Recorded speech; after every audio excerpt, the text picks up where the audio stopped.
Order. Order. The draft Food and Feed Regulated Products Amendment, Revocation, Consequential and Transitional Provision Regulations 2025. I call the Parliamentary Under Secretary at the Health and Social Care Department. Thank you, Sir John, and may I say it's a pleasure to serve under your chairship. I beg to move that the draft Food and Feed Regulated Products Amendment, Revocation, Consequential and Transitional Provision Regulations 2025, which were laid before the House on the 29th of January, be approved. This draft statutory instrument uses powers conferred by the retained EU law Revocation and Reform Act 2023 to propose two reforms to existing regulations for the market authorisation process for regulated food and feed products in Great Britain. First is the removal of requirements for the periodic renewal of authorisations for 3 regulated product regimes. Second is to allow authorisations to come into effect following a ministerial decision based on evidence-based safety assessment advice. These would then be published in an official register or list, rather than being prescribed by statutory instrument. These reforms form part of this government's mission to kickstart economic growth by increasing investment, driving up productivity and tackling regulatory barriers.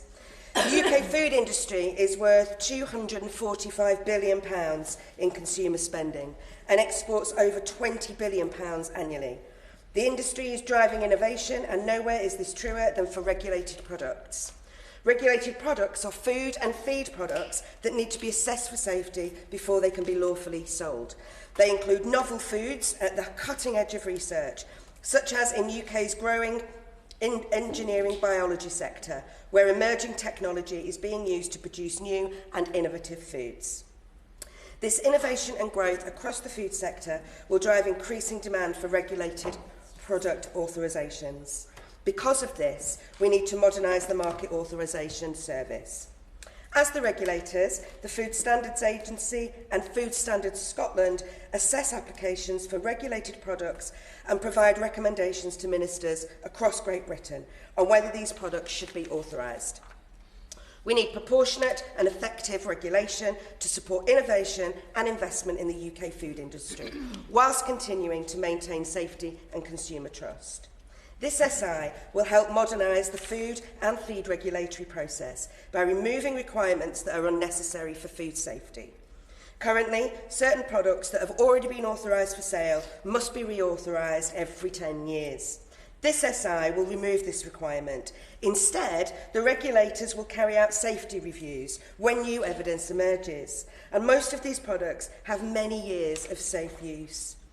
These reforms will result in a more efficient regulatory service, where the FSA and FSS are able to focus on detailed reviews of products that potentially pose the most risk, instead of continually reassessing products that have consistently demonstrated safe use. These reforms build upon the regulators' existing powers to request information from businesses for review.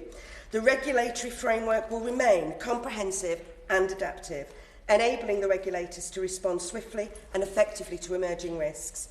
Where necessary, approvals can be modified, suspended or revoked. The FSA and FSS have earned the trust of the public through their rigorous approach to risk analysis, and food safety will continue to be a priority. These reforms will improve efficiency while maintaining robust safety standards. There are 481 applications currently in the service. Around 100 of these are renewals, and almost 500 additional renewals are expected in the next 3 years. It is essential that we modernise the system. Removing set renewal periods will allow a more targeted approach to regulation. The second part of these reforms will allow authorisations to come into force following ministerial decision and be published in an official public register or list, rather than being prescribed by statutory instrument. This will enable new products to be brought to market more quickly without compromising consumer safety. This approach aligns with other UK regulators' authorisation processes for similarly regulated products, such as veterinary medicines and pesticides. The FSA and FSS provide technical and scientific scrutiny through skilled and experienced staff and expert independent scientific advisory committees. They assess individual applications and provide a safety assessment. The FSA and FSS use these safety assessments to develop risk management advice and recommendations for subsequent ministerial decisions. This process squarely aligns with internationally recognised principles. The FSA and FSS will continue to publish authorisation decisions and risk assessments in line with their commitments to transparency. The FSA has a statutory obligation to consult, and these reforms do not change the existing consultation mechanisms that are used as part of the authorisation process for regulated products. Authorisations will continue to be subject to public scrutiny. When developing these proposals, the FSA and FSS engaged extensively with industry and consumer stakeholder groups. This included a public consultation, and the reforms have received substantial support. This is an opportunity to deliver reforms which prioritise both efficiency and safety in the market authorisation service. The FSA and FSS will be able to focus resources on new and innovative products which may require more input when seeking access to the market. And so I ask honourable members to support the reforms in this instrument. They will create a more efficient service that manages the level of risk in a proportionate way without compromising the UK's high food and feed safety standards. And I commend the regulations to the committee. The question is, the committee has considered the draft Food and Feed Regulated Product Amendment Revocation, Consequential and Traditional Provision Regulations 2025. I call the Shadow Minister, Dr. Caroline Johnson. Thank you, Chair, and it's a pleasure to serve under Chairman Sir John. The regulations, as the Minister said, are the use of a Brexit freedom to deregulate, and I welcome the fact that the Government are choosing to use those opportunities to reduce regulation. That may be unnecessary. I'm also pleased to hear the Shadow Minister talking about the economic benefits and the Minister talking about the it's early in the morning. The Minister talking about the benefits of the food industry and the financial benefits of this country of our great food industry. And as a farmer's wife, I'm very familiar with that. But I would encourage honourable members, particularly those on opposition on the government's benches, to go to the farmers' protest and rally down in Downing Street and Whitehall after this morning, where they'll be able to get a pancake of some of our great British food and also to learn about the importance of what they're doing to the farming industry. Back to these regulations specifically, the first of the two changes in these regulations removes the requirement for 10-yearly renewals of authorisations for feed additives, genetically modified organisms and smoke flavourings, aligning these regimes with other regulated food and feed products that don't require renewal. And the second change eliminates the need for secondary legislation to bring the initial authorisations into effect, allowing them to be enacted following a ministerial decision and published in an official register.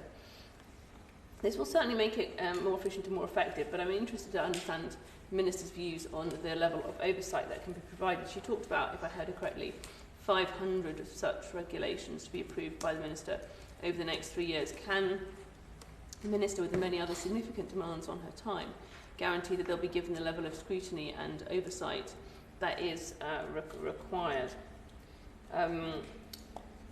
The FSA and the FSS will continue to assess the products at the initial application stage and maintain their powers to review authorised products if new evidence or risks emerge. But she talked about the reviews. Can the Minister say by what mechanism reviews will be triggered? How will these organisations know that the risks are there if they're not doing regular reviews? How will they bring them into fight? The Minister also talked about how these applications will apply in Great Britain. Can she tell us more about what regulatory framework will be available in Northern Ireland and how she sees trade between GB and NI working on the basis of what will be effectively a difference across the Irish Sea? In some way, we're not planning to divide on these regulations, Sir John, because we do recognise the benefits of them, but we're quite keen to understand how the Minister feels that Parliament can keep track and how the Minister can keep track of the various changes that she's making. Any other contributors? Alison Bennett. Thank you, Sir John, and it's a pleasure to serve under your chairmanship. I'd also like to welcome the Minister to, if it's not too late, to make perhaps words of congratulations. So congratulations. The Liberal Democrats welcome a simplified process here. We think there are strong advantages to it to help make sure we deliver the food we need, but we think this cannot come at the cost of safety. So there are a couple of questions I would like to put to the Minister, if I may. We think that effort needs to be made across government to improve reporting of any concerning new data or revelations. That's why we've long called for a duty of candour and for an Office of the Whistleblower. What assurances can the government provide that ongoing monitoring will be as effective as possible? So if a long-term negative effect is present years after the introduction of a product, this can be identified and addressed. And does the government believe that any measures need to be taken to strengthen the ongoing work of the Food Standards Authority and the FSS? Thank you. Minister. Thank you, Sir John. And I thank honourable members for their valuable contributions to the debate today. Removing renewals and statutory instrument requirements will not lower food and feed safety or standards. In terms of scrutiny, removing SI requirements for authorisations will not change the FSA or the FSS's robust risk analysis and public consultation process. Public consultations will remain open to all for scrutiny, and recommendations to ministers for all the authorisations of products will take those responses into account. The Shadow Minister asked around how the ministers are likely to be able to keep track of those decisions. And of course, whether those decisions come through this new proposal or whether they're in the existing one, they will need to be assessed. In this process, ministers can take the advice from the FSA and the FSS, and then we'll lay those decisions in the public register. However, if we do not bring this forward, then everybody would be involved in multiple SIs, which I'm sure the Shadow Minister could agree is far less onerous in terms of the process. In terms of Northern Ireland, in response to concerns on divergence with Northern Ireland, our priority is to ensure that Northern Irish consumers benefit from the same level of robust public health protections as the rest of the UK, and whilst facilitating the smooth movement of goods to consumers. The robust systems of controls that apply across the UK enables all consumers to trust that the food they buy and eat is safe and what it says it is, and any differences in approach are managed through the relevant common frameworks. The current requirements for renewals, as has been stated, only apply to 3 regulated product regimes. So that's feed additives, food or feed, containing, consisting of or produced from GMOs, and smoke flavourings. All other regulated products, including products such as novel foods and food additives, do not have this requirement at the moment. And these reforms introduce a consistent, proportionate and evidence-based approach. Now, the FSA and FSS will focus on horizon scanning and risk assessment so that they can respond to new safety evidence as it emerges. We're not going to be asking businesses to bring their products routinely for review. However, if there are any changes either in the product, the makeup of the product, or there are any, it comes to light that there's any new impacts of that product, then that will trigger the FSA and the FSS to look into those. I will. Thank the Minister for giving way. I just want to clarify, I didn't quite understand her point regarding Northern Ireland. Okay.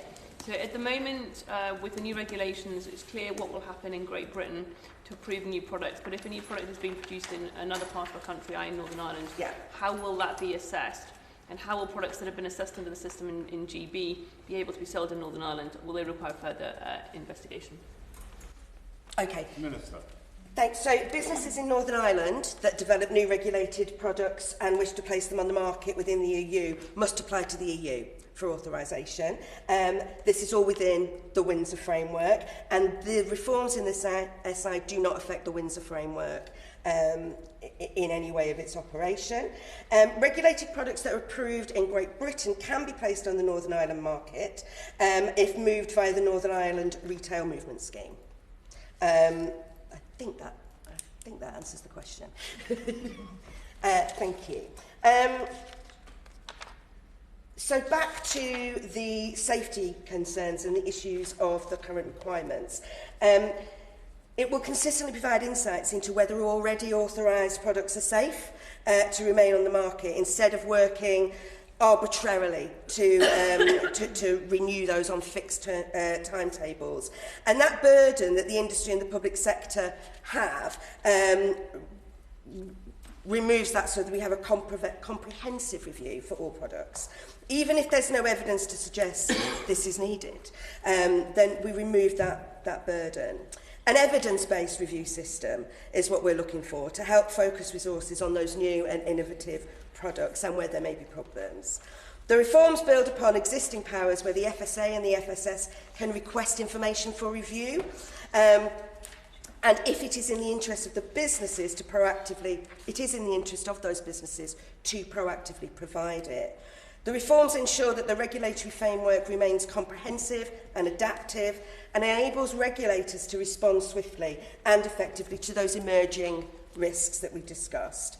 Where necessary, approvals can be modified, suspended or revoked if a safety concern can be identified. The FSA and FSS, along with the independent scientific advisory committees, have got expertise to assess all applications for authorisation.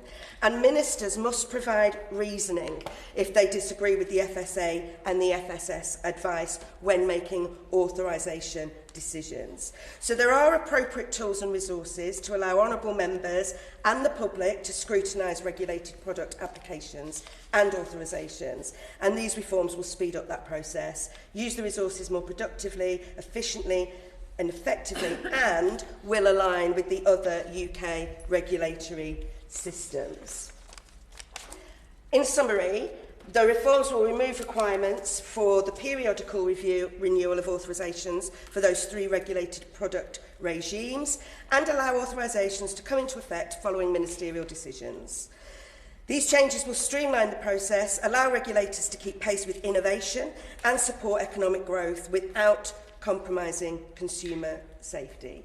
In closing, Sir John, I am grateful for all the contributions today. Thank you. Thank you. The question is, the committee has considered the draft food and feed brackets regulated products, close brackets, open brackets, amendment, revocation, consequential traditional provisions, close brackets, regulation 2025. And there has to be a press release somewhere in there, doesn't there? As many of that opinion say aye. Aye. The contrary, no. I think the ayes have it. The ayes have it. Order, order.